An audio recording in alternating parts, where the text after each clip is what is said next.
My name is Ella. I'm 36 years old, and for 12 years, I poured nearly all of my youth, my love, and even a full-ride scholarship into staying with my family, building the Harbor Flame restaurant chain from an underfunded little eatery into a culinary landmark on Oregon's coast. Yet, in a single evening, everything I devoted was erased by one announcement. The family has decided to hand over the CEO position to your brother, Nathan.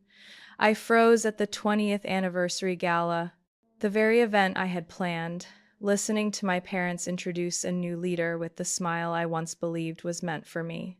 What cut deeper was that same night, Nathan secretly canceled the $1.2 million contract I had just signed with the Grand Shore Group, a deal I spent more than 6 months negotiating and building. I don't know about you, but have you ever had your own family steal the work of your entire life and act as if it meant nothing? Leave a comment if you've ever sacrificed for your family only to be betrayed. Don't forget to like and subscribe so you won't miss the next part, because what happened after was far worse. I thought I would collapse, but that fall made me rise in a way they never expected. My story begins from that very moment. I once held a ticket to New York, where one of the most prestigious culinary academies had accepted me with a full scholarship. The day I received the letter, I stood on the porch, trembling with emotion, while my mother stared silently, as though I had just spoken in a foreign language. My father sat in the living room, eyes glued to the television, tossing out a single dry line. "The family's about to lose the restaurant. You're planning to leave now?" I didn't answer right away. A week later, I tore the acceptance letter into pieces myself and dropped the scraps into the trash can beside the oven, the place where I would spend most of my life from then on. Back then, Harbor Flame was a small restaurant next to Seabrook's old fish dock. A rusted tin roof, rotting wooden floors, and a hand-painted sign with peeling paint.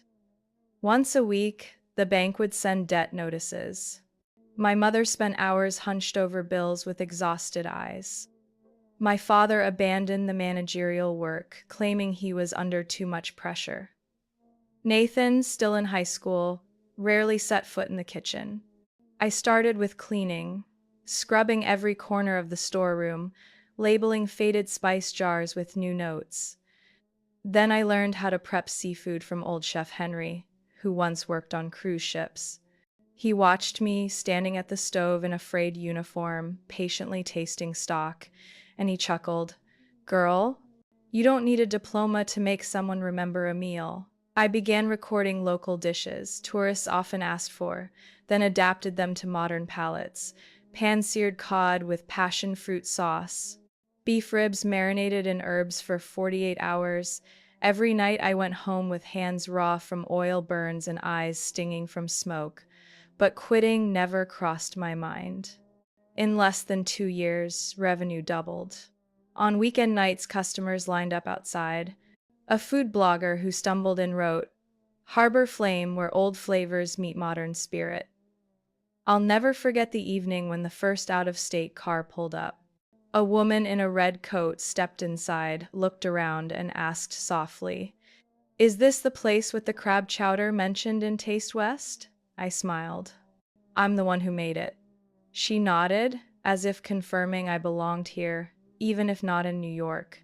But perhaps because I was always there earlier than staff every morning, staying later than everyone each night, my parents began to assume my role was just natural.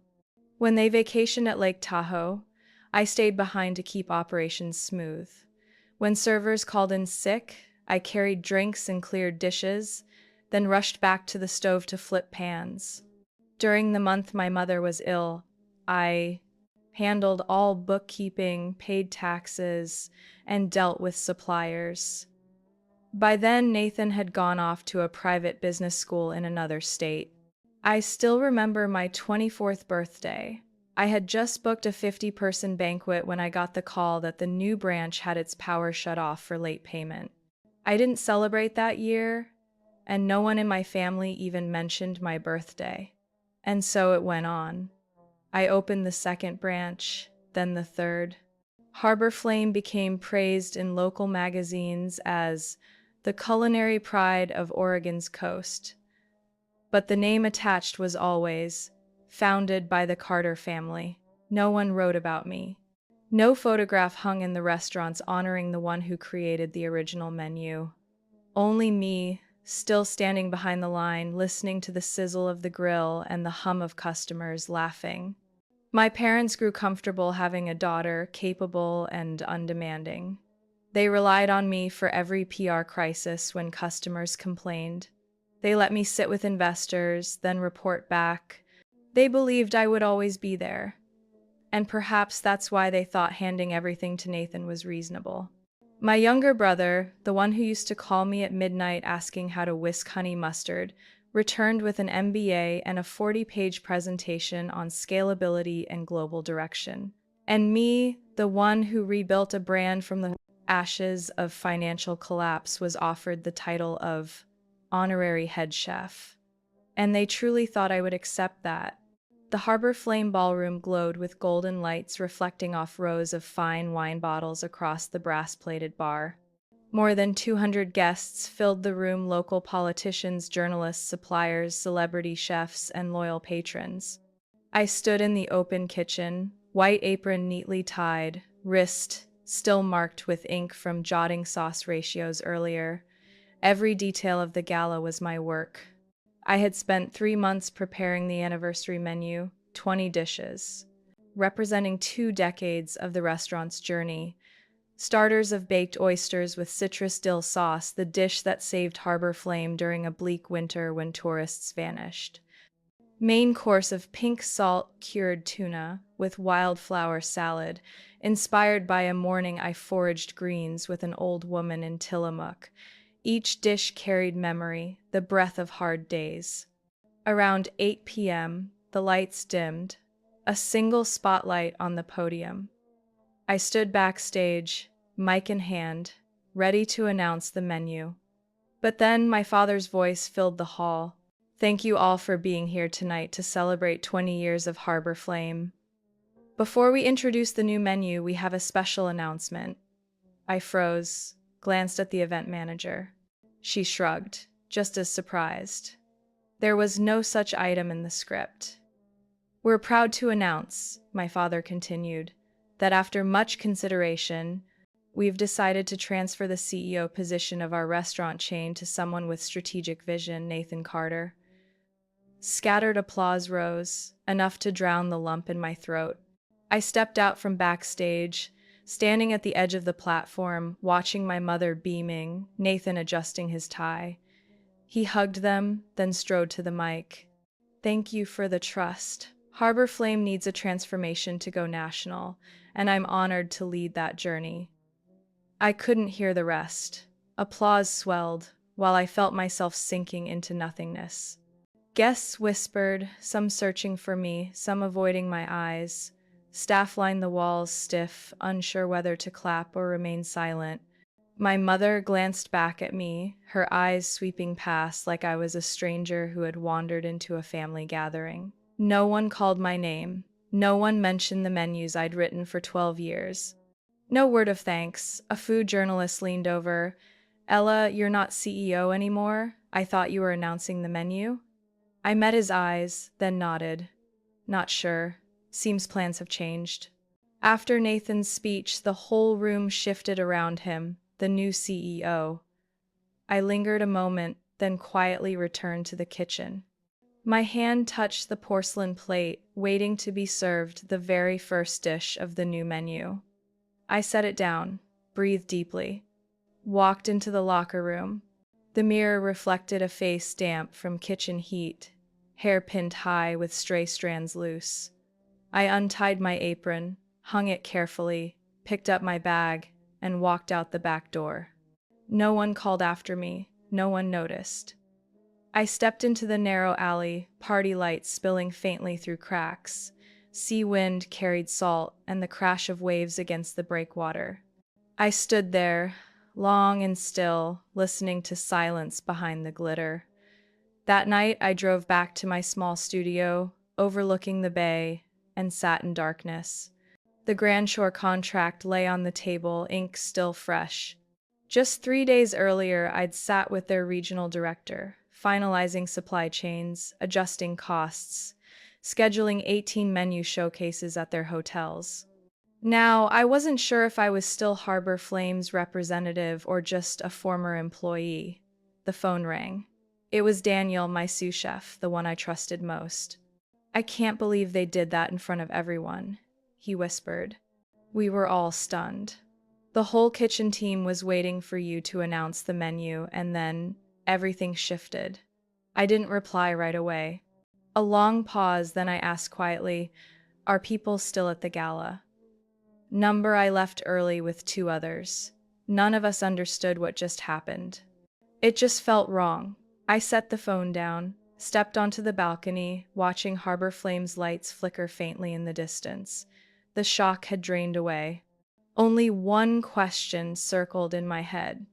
If they dared do this to me in front of hundreds, what else had they hidden behind my back? And the answer was already starting to surface. The next morning, I woke with the weight of a stone on my chest. Not fatigue, just silence. My apartment was always modest, but that day it felt emptied of sound. No clink of a spoon against a coffee mug, no hum of cars below, only a void stretching like a slow cut. I opened my laptop to review schedules, but my inbox was flooded with emails from Grand Shore's legal department. The subject line glared: regarding cancellation of Grand Shore's Harbor Flame contract, July 12th. My hand froze on the trackpad. I read every word. Nathan Carter contacted us early this morning to withdraw from the $1.2 million partnership, citing a change in strategic direction. While we regret this, Grand Shores must withdraw all marketing support and reallocate funds to another partner. My head tightened like a wire pulled taut. I clicked the next email. It was from Rachel, the West Coast director. I had dined with her 3 times. She had flown to Astoria just to try my chestnut sauce salmon. "Ella, what's going on?" Nathan said the contract was your personal negotiation, not representing Harbor Flame's direction. He claimed your menu lacked sustainability and didn't fit the globalized image they want. He says they'll start over with a new development team. You told me this was your passion. We're disappointed. I sat frozen. Another email arrived. From Lawrence, who ran the premium beef jerky ranch in Eugene. "Ella, Harbor Flame staff called this morning saying they're cutting all jerky orders for the rest of the year due to supply chain restructuring." What's happening? "I just hired 3 more workers after your confirmation last week. The contract is signed. They're denying all responsibility." I shot up and dialed Nathan directly. The phone rang 3 times before he answered, his voice calm, as if nothing unusual had happened. "Hello, sis. I'm in a meeting. What's going on?" "You canceled the Grand Shore's contract?" I gripped the phone, my voice nearly breaking. "Yes, I already sent the official notice." "On what authority?" "I'm the CEO," Nathan said, as if that alone justified everything. "Did you even negotiate with them? Do you know how long it took me to secure those terms? The tastings, the late nights in Portland, adjusting seasonal menus, do you have any idea?" "I don't need to know. The point is, your entire plan revolved around yourself. Grand Shores wanted you, not Harbor Flame. They wanted to build the image of Chef Ella while I'm building a global brand." I froze. "And for the sake of your so-called global vision, you erased everything overnight?" Nathan chuckled lightly, the kind of laugh from someone who believes he holds all the cards. "You're great in the kitchen, but you've never thought big." "I do. I don't let feelings interfere. The world doesn't need delicate coastal dishes. The world needs a model that can be replicated, and I'll make that happen." I didn't respond. At some point, arguing becomes meaningless when the other person only sees profit, not people. The call ended. I sat there, my chest tangled like a spool of thread. I opened my notebook, the one I always carried with pages stained by oil and the scent of clam broth. The first page held my crab chowder recipe, revised 17 times, to balance richness and acidity. In the margins I had written, "Must use baby red onions, no substitutions." The next page listed suppliers, each name tied to a farm I had personally visited. Every name was a relationship, not just a number. And now Nathan had labeled all of it not aligned with global direction. Later that day, I received another call from Eleanor, who owned a farm in Corvallis. "Ella, the new operations office told us not to plant the sticky tomato crop this season. They said they're switching to a national distributor. You've ordered from us regularly for years." I thought we had a long-term commitment. I already planted the seedlings last month. All I could do was apologize, even though none of it was my fault. Eleanor wasn't angry, but I heard the disappointment in her voice, and it weighed on me. I grabbed my coat and drove straight to Harbor Flame's headquarters. Inside, everything looked normal. Customers still came and went. Staff still served. But the moment I walked into the executive wing, where the long conference table sat in the center, every gaze avoided mine. I opened the door without knocking, stepping into the middle of a management meeting. Nathan looked up, smiling as though I were an honored guest. Perfect timing. I'm presenting our expansion strategy for Las Vegas and Phoenix. I walked straight to the projection screen. On the supply chain chart, not one of the local vendors I had worked with for 10 years was listed. I turned back and locked eyes with Nathan. "I am not the shadow behind this restaurant. And you'll soon realize that, not because I say it, but because of the consequences you're about to face." Nathan said nothing. I walked out with a decision I had never imagined making, yet felt lighter, as though I had set down a stone I'd carried too long. I didn't leave Harbor Flame immediately after that confrontation. It felt like being stripped of everything but still unable to let go. Like a mother whose child had been taken, I still came back to the kitchen each morning, quietly watching how the team worked, how dishes were served without their soul. Daniel remained in charge of kitchen operations, doing his best to uphold old standards, but I could see the strain in his eyes. The servers were quieter too. The laughter, the chatter had faded, replaced by cautious nods, as if they were living under air that no longer allowed freedom. During lunch breaks, I often slipped into the admin office, combing through old invoices, reports, any document that might give me clues. I refused to believe the grand chores. Cancellation was the end of it. Nathan wasn't bold enough to act alone, and his arrogant confidence made me suspect he had backing from within. One Thursday evening, staying late to pack up personal items in my old office, I opened the bottom drawer where I used to keep backup recipes. Instead, I found a stack of unsigned documents. They were draft agreements for a temporary stock transfer bearing the name Blackwell Capital, a private equity firm in Seattle. I had never heard that name mentioned in any meeting, not once. But at the bottom was a faint internal note, accidentally attached. "Confidential, contingency plan to secure CEO authority, Nathan Carter." I snapped photos immediately and emailed them to my personal account. While digging further, I noticed my mother's inbox left open. Apparently, she had forgotten to log out after the morning meeting. I hadn't intended to pry, but my eyes caught the subject line of the newest email, and my body froze. Regarding approval of share allocation between Nathan and the Carter family subject to mother's consent to fund expansion terms. The sender, Carter and Sons Legal, the firm that had represented us when we opened our second branch. The content confirmed Blackwell Capital's commitment to purchase 40% of Harbor Flame's shares on the condition that Nathan retained executive control, and my mother, Elaine Carter, would personally guarantee a secondary loan to support it. What did that mean? It meant my mother not only knew of the deal, she was the financial guarantor, the very leverage to secure Nathan's power. I stood up, choking as though the air had been pulled from my lungs. I hurried out, barely hearing staff greeting me as I passed. Driving home, rain began to fall light, but enough to blur the windshield. I turned on the wipers, my chest hollow. All these years, I had tried to earn my mother's recognition. When I brought home an award for my cod dish, she only shrugged. Seafood is still just seafood, isn't it? But when Nathan earned an average grade in his MBA program, she hosted a backyard party, cake, flowers, invitations sent to friends. I once told myself maybe she was reserved, not expressive. Maybe I wasn't enough like her to feel close. But seeing her name tied to Blackwell's contract, I could no longer make excuses.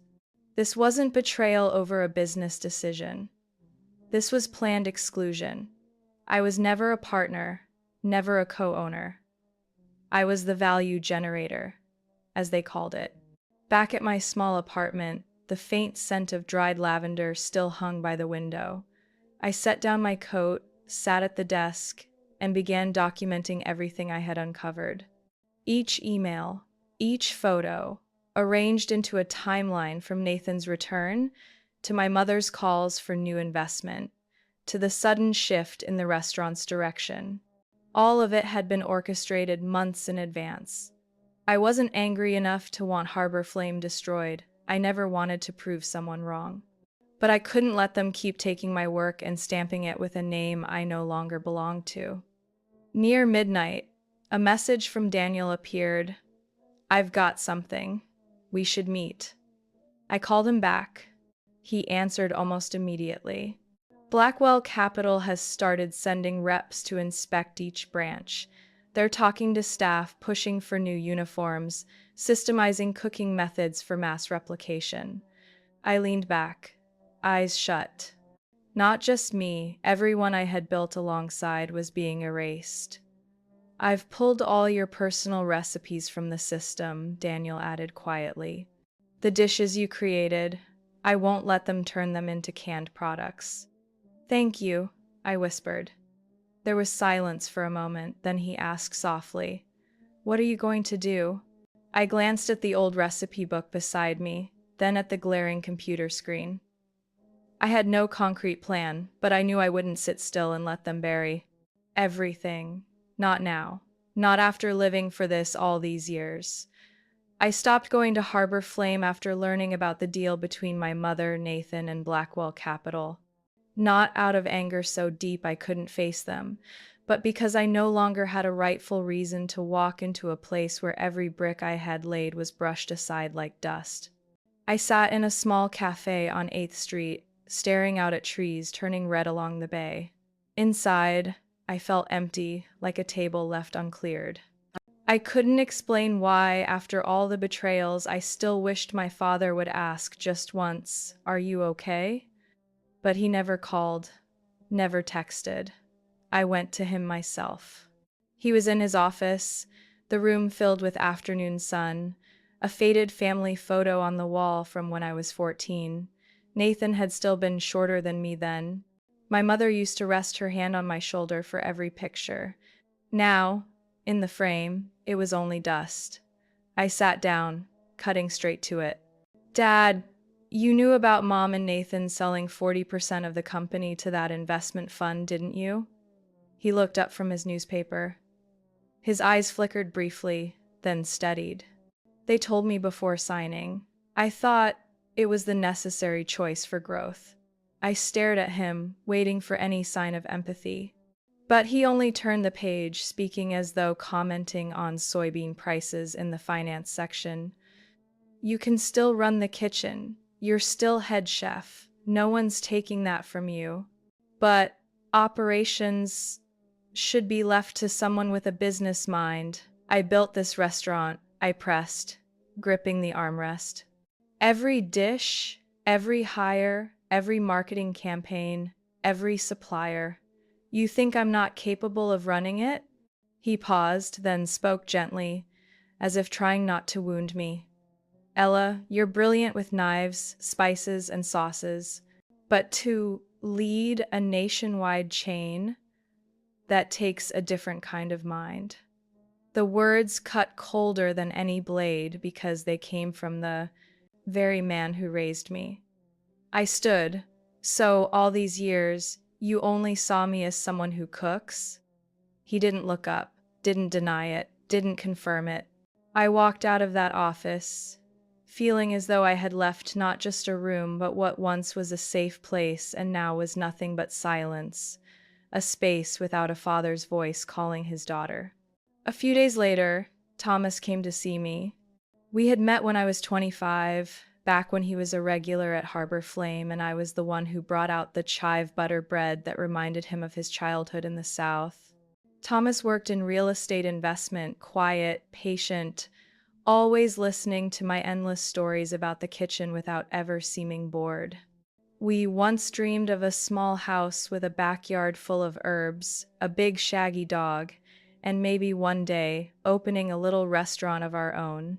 That day, he asked to meet at the pier, the place we always went when we needed to think. I arrived first. When he showed up, I could already see something different in his eyes. My family is turning Harbor Flame into a mass market model, I said before he spoke. He nodded, still looking out at the water shimmering in the late afternoon light. I met your mother yesterday, he said quietly. She invited me to join Harbor Flame's financial board. They need someone to manage the real estate side for the new branches in Las Vegas. I stayed silent. He turned toward me, his voice dropping. She told me, if I sided with you, I'd lose that opportunity. And you agreed? I asked, trying to keep my voice steady. I haven't given them an answer yet, but I think maybe this path makes sense for me. I turned away. The bay wind swept past, sharp with salt, stinging the corners of my eyes. Ella? He placed his hand over mine. You can keep doing what you're best at. You don't have to carry everything. They'll still let you keep the kitchen. No one lets me keep the kitchen, I said, pulling my hand back. I don't need permission to protect what I built with 12 years of my life. Thomas looked at me for a long time, then stood. Suit yourself. When he walked away, I didn't call him back. I didn't cry either. I just felt my back straighter, my chest lighter, as though someone had finally cut the last string, keeping me tied to people who no longer valued me for who I was, only for what they could take. Back at my apartment, I packed away my notebooks, handwritten letters from old customers, photos from tastings. I placed them carefully into cardboard boxes. Then I picked up my phone and texted Daniel. I'm ready. Meet me at the old test kitchen. We start over this time for ourselves. Daniel was waiting at the old test kitchen we had once used years ago to trial spring menus. It sat behind a friend's warehouse on the edge of Portland, not chandeliers or gleaming elevators, just red brick walls and an industrial oven nearly scrapped after breaking down.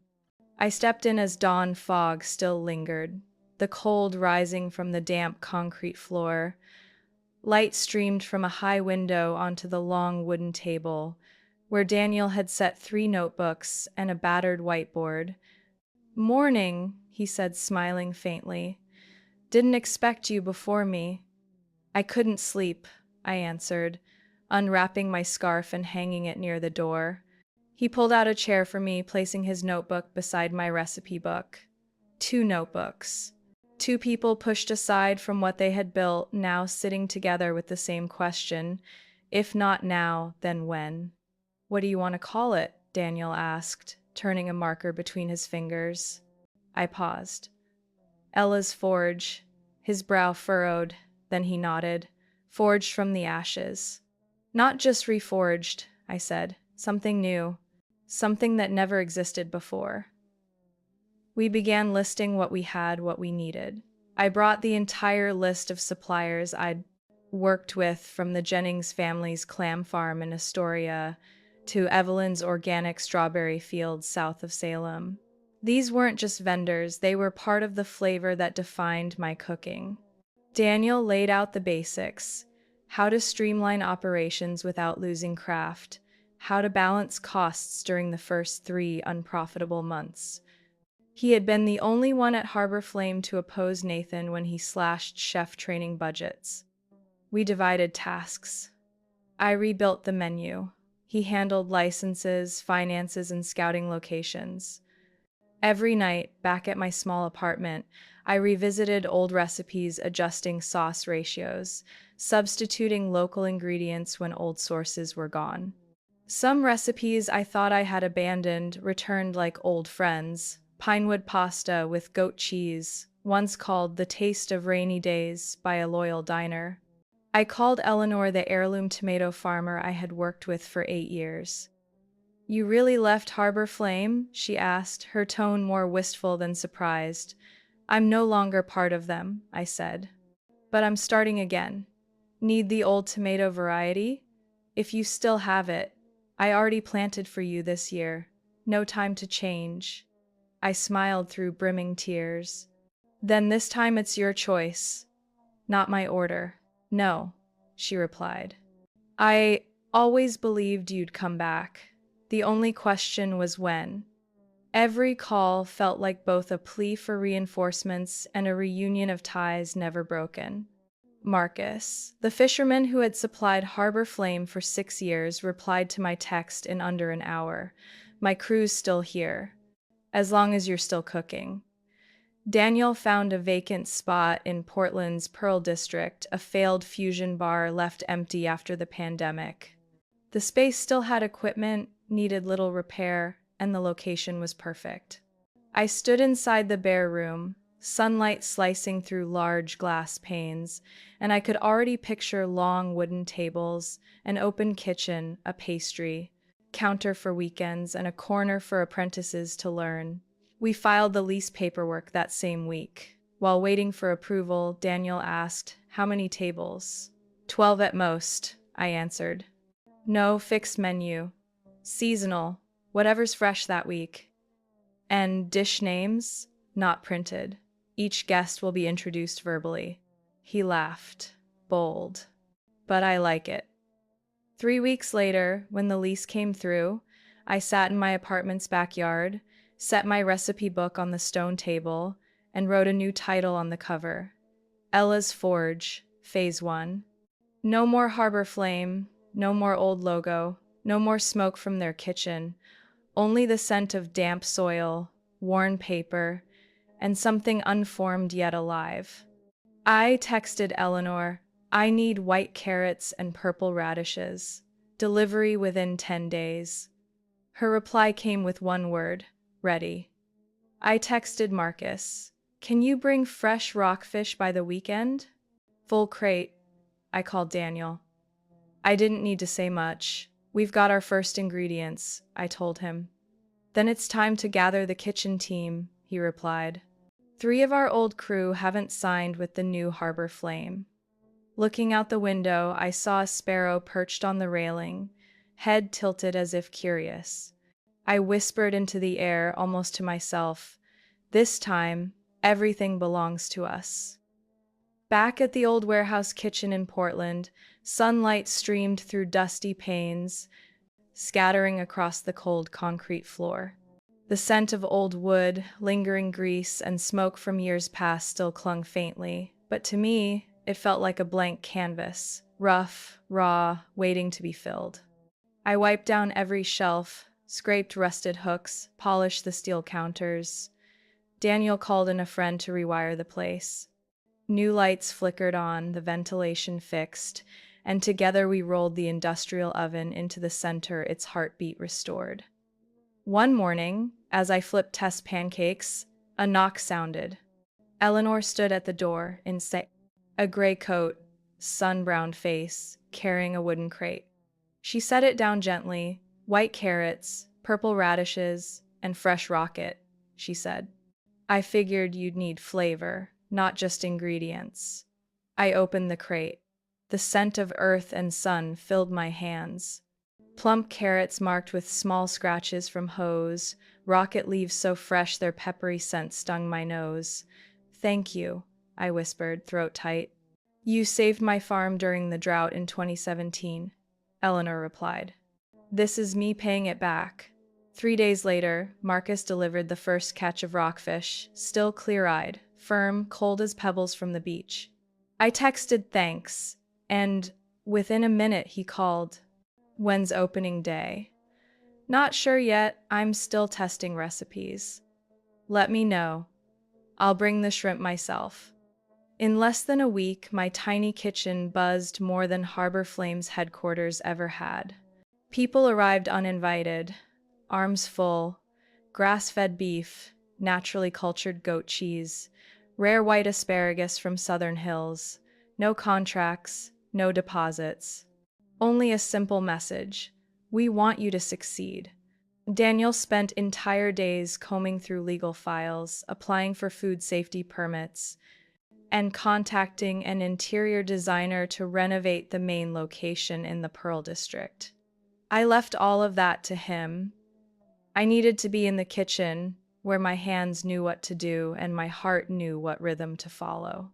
On Friday afternoon, while I was slicing cantaloupe for a new appetizer, the phone rang. "Hello, Ella. This is Mary Bolton from Oregon Table Magazine." I wiped my hands on my apron and held the phone closer. "Yes, I'm listening. I read the short blog you posted last week. We were impressed. A chef leaving a major restaurant chain to start again from an old warehouse, that's the kind of story the public is curious about." I stayed silent. I had never tried to promote myself. That blog had only been a few personal thoughts I'd jotted on a brand new website. "We'd like to invite you for our open kitchen feature where chefs share their personal journeys, especially those rebuilding from a break." "I'm not ready for publicity," I said. "The restaurant isn't even open yet. That's exactly why we want to talk." Mary's voice softened. "Your story isn't about how many dishes you sell. It's about how you kept the flavor, even when they tried to take it out of your hands." I agreed to meet them Sunday afternoon at the test kitchen. They arrived earlier than expected. 2 people, 1 cameraman, 1 reporter. No large rigs, no artificial lights, just a DSLR camera and a soft leather notebook. Mary asked me about the first dish I ever served. "Pumpkin pudding with sea salt caramel sauce," I answered, "made from pumpkins my grandfather grew in his backyard." "And the one you remember most?" "Crab chowder," I said, gently stirring a pot of stock on the stove. "When Harbor Flame was close to going under, that dish brought the customers back." She nodded, writing quietly.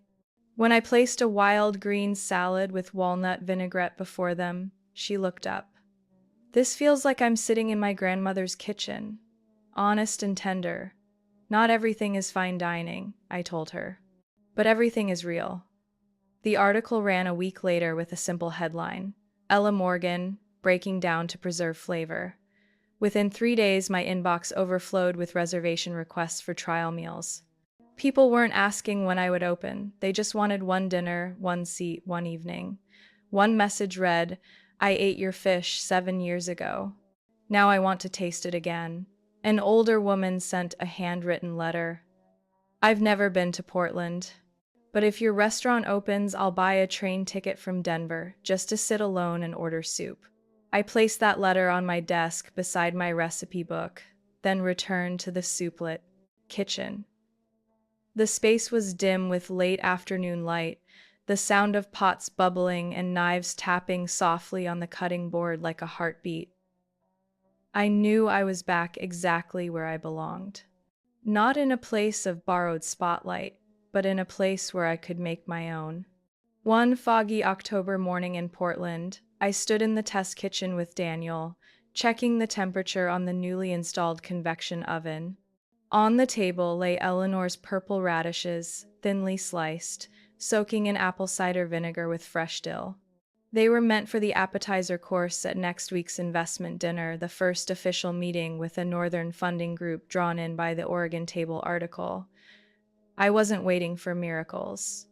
Every dollar was carefully calculated, every contract reread, every test dish faithful to the same spirit.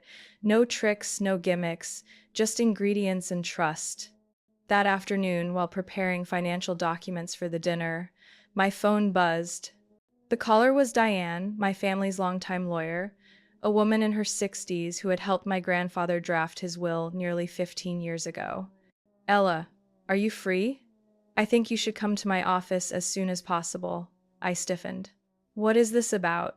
It concerns a portion of your grandfather Frederick's estate.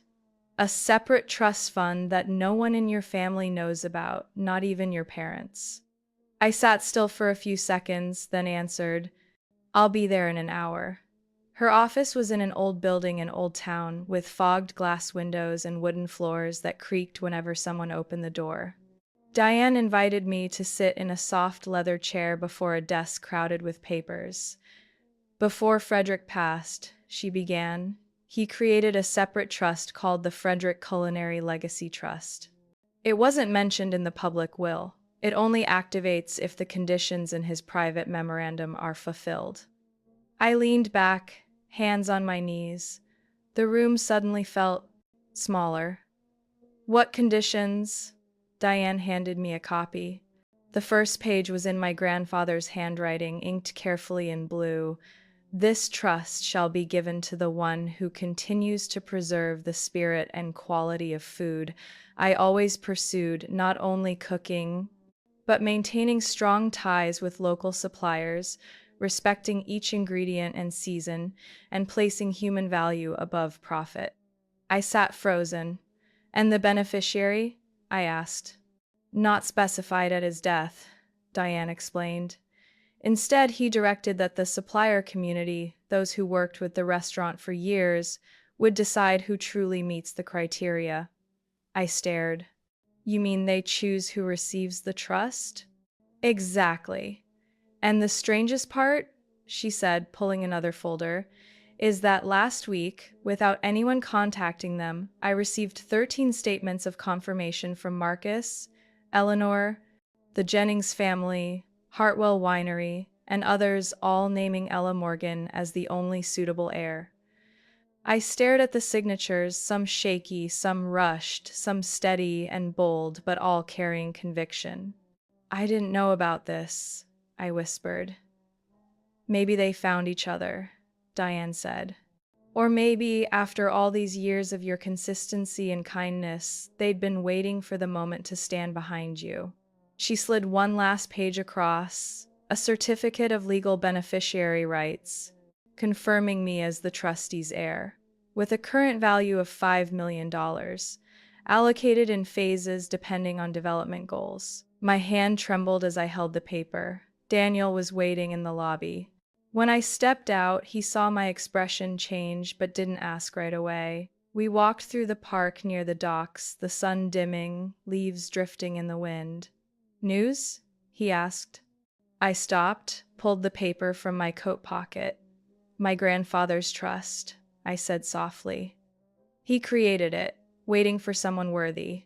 Daniel looked at me, no smile, no words. He just placed a hand on my shoulder, gently, as if touching a rare page, careful not to crease it. So that means we have funding? Not just funding, I answered. Proof that I was never truly alone. We returned to the test kitchen. I opened a fresh notebook, the first page of a new volume, and wrote with ink, Phase 2, Restoration and Expansion. Not for me. For everything my grandfather once believed in, and for the people who had quietly stood by me, even when my own blood turned away. I stepped back into the kitchen, adjusting the oven's heat. The first scent of multigrain bread rose into the air, warm as memory, gentle as breath. The building hosting the signing party between Harbor Flame and Blackwell Capital stood in the center of the Pearl District, its glass walls reflecting the sunset, grand and cold. I stepped out of the car, plain brown shoes clicking against marble steps. In my hand was a brown envelope containing 3 documents, the trust certificate bearing my name, the newly signed exclusive contract with Grand Shores, and a press release scheduled for the following morning. Daniel walked beside me. His suit wasn't expensive, but pressed neatly. He whispered, "Are you sure you want to appear in person? I could hand them the files." I shook my head firmly. They need to see I'm no one's shadow anymore. We entered the reception, champagne glasses raised, polite smiles traded. Nathan stood at the center, dark suit tailored, face glowing with confidence. My mother sat beside Blackwell's director of investments, my father standing behind, arms crossed as if guarding something fragile they thought was secure. Nathan's gaze faltered when he saw me approach. His brow tightened, but he forced a thin smile.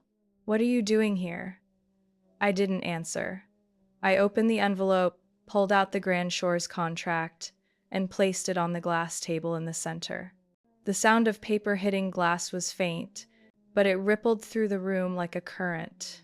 "Grand Shores just signed with me," I said evenly. "A contract worth $1.2 million. They chose me, the chef who created the menu that kept them coming back for 5 years." Nathan froze.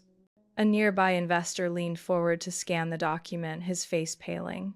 I laid down the second paper.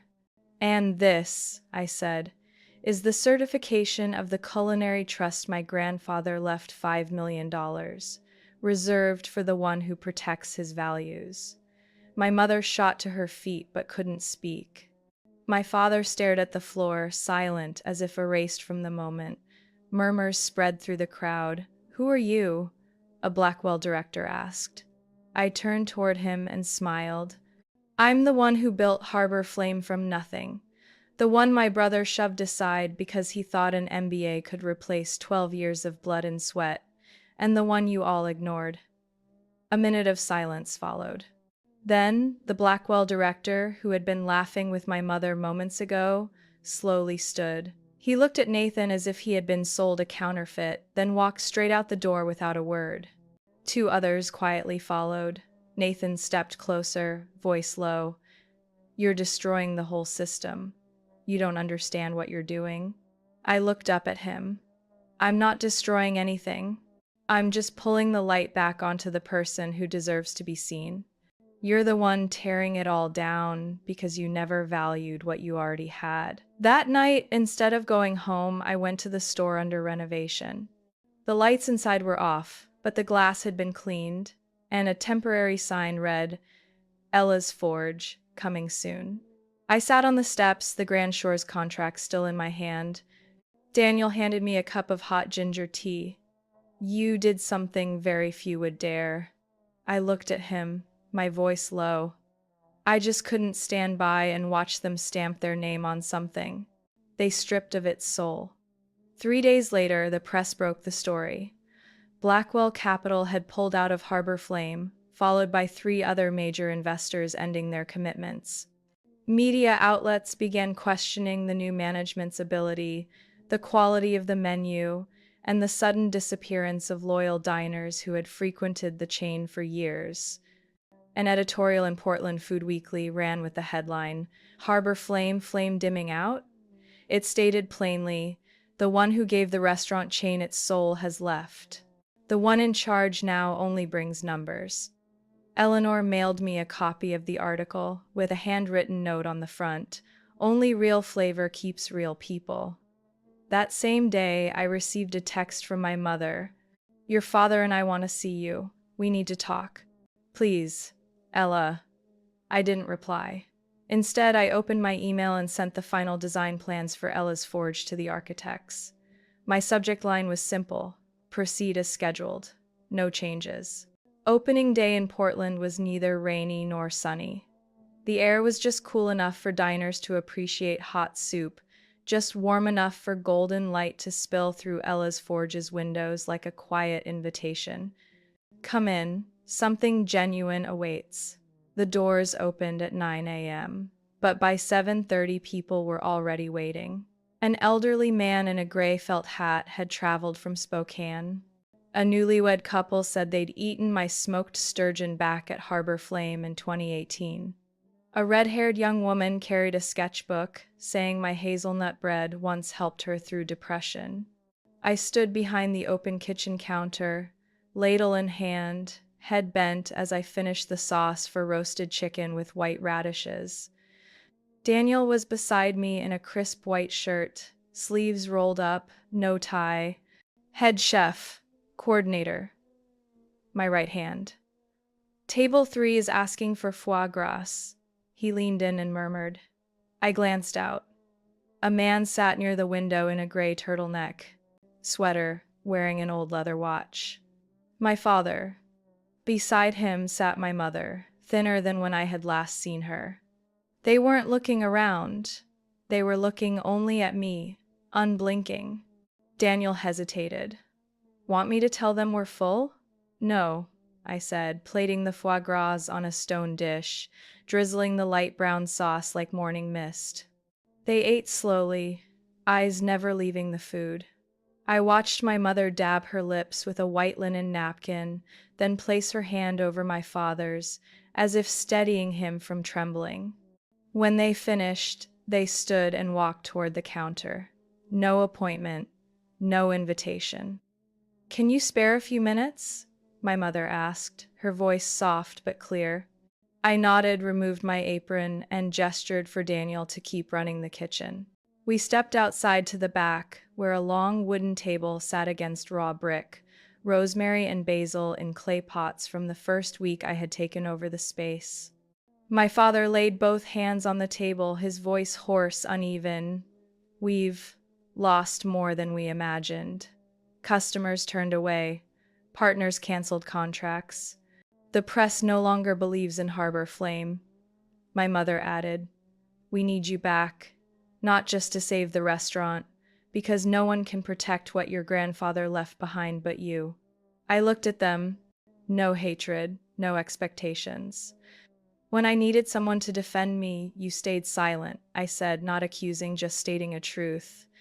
When I was erased from everything, no one stopped it.